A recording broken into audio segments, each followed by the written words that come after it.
Nothing can prepare you for it. The coronavirus pandemic has changed our world. We know it. I knew it. But you truly realize the extent of this change only once you go back to doing things you considered normal before the pandemic.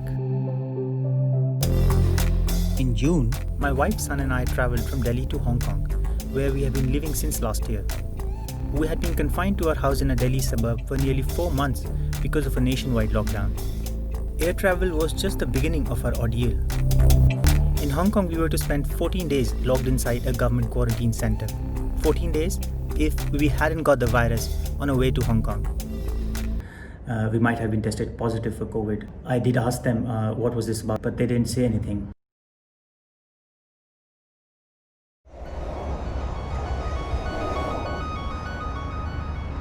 It's 5:30 in the morning and I'm about to leave for the airport to catch my flight to Hong Kong.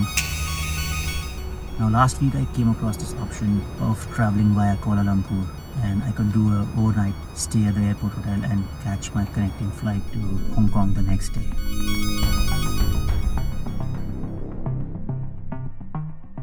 The Delhi airport could well have been a scene from a dystopian science fiction. Passengers were covered in hazmat suits and kids wore masks.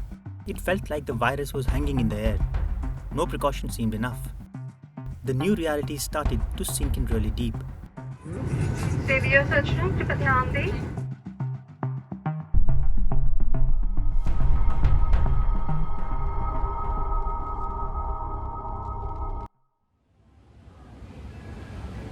That is my first restaurant meal in 3 months. I've been having only home food.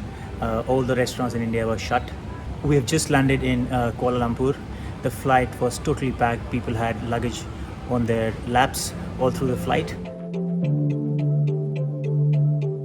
There is one hotel in the transit area at the Kuala Lumpur airport. Not everybody on the flight had got a booking.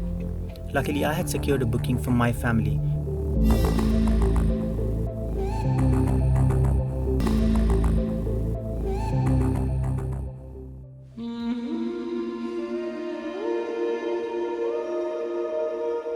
I have always loved airports for their vibrance.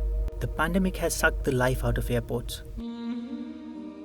Rows and rows of empty stores stare at you, unsold wares still hanging from shop fronts. It is truly dystopian.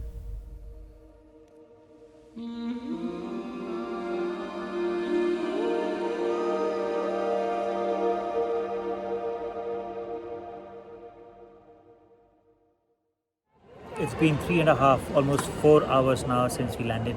We have no idea when the bus will take us to the exhibition center. So we have finally reached Hong Kong. As you can see behind me is this queue for test samples to be taken. And after this, we are headed straight to our Fortan quarantine center for 14 days. It's been an hour and a half since we landed, and we have managed to clear only immigration so far. It's been 3.5, almost 4 hours now since we landed. It's 1 in the morning and we are still in the holding area waiting for our bus to take us to our collection of our samples. 5 hours after we landed, we finally got on a bus to the testing center. Luckily, we made it out of there swiftly and finally were on our way to the quarantine center. It took us 9 hours from when we landed to reach the quarantine center.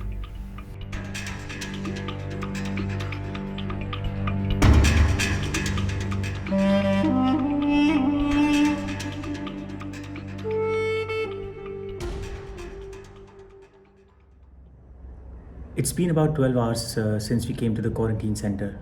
About an hour back, we got our first big scare. We got a call from the medical staff. The medical staff said that all 3 of us, my wife, my son and I, have to report to the first floor where they've set up a temporary clinic. I did ask them what was this about because I was worried we might have been tested positive for COVID, but they didn't say anything. Well, it turns out that it was just a regular health check.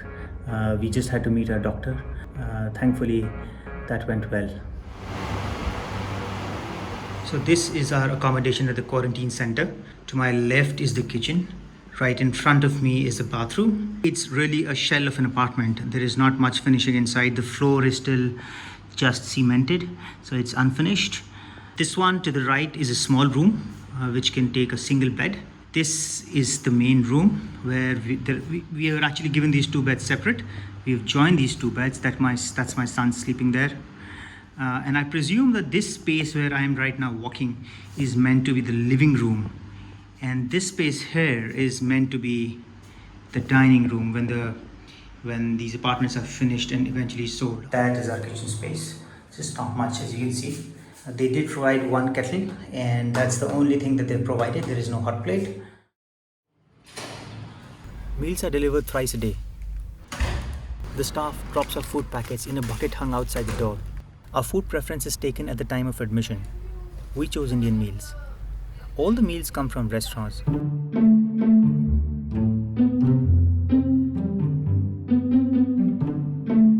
So far, the quarantine apartment has lived up to my expectation. But I have to say there's this one big problem, and that is the bed. All we've been given in the name of a bed is a frame fitted with a wooden board.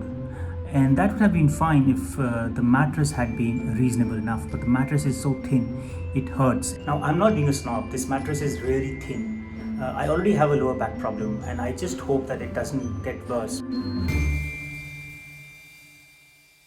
Good afternoon. I know. So, should I come now? Okay, I'll come now. By the fourth day of quarantine, my lower back hurt so bad, I requested to meet a doctor.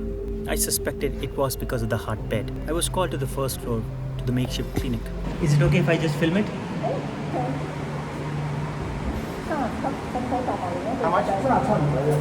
Oh yeah, it's usually around that. The doctor says that my backache could be because of the hard bed, or it might be something I have carried from my journey. There is no AC, no refrigerator, and no washing machine. Only one table fan per person, one cupboard, TV, and high-speed internet. We bought a portable AC as humidity was just too much to handle. For some reason, all the windows were locked. You had to hang clothes for drying on window railings. Okay, so I've got a problem. The pipes under the sink in my bathroom are leaking and it has flooded the whole bathroom. I complained to the quarantine center hotline. They're saying only when I go out after 14 days, they'll come and fix it. I still have 4 more days to go.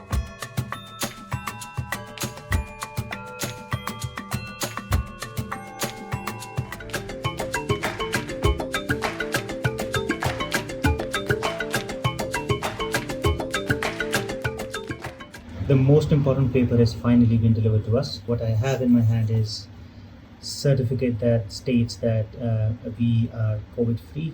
It says that we have been in quarantine at so-and-so estate. It gives the dates and says that the medical officer did not find any symptoms of COVID. Well, that seems all good. It's just a few hours to go before our quarantine ends. We are looking forward to it. I've already called my cab. We're just waiting for the call. We're all packed and we're all excited. So we have finally got the call. We are going to head down.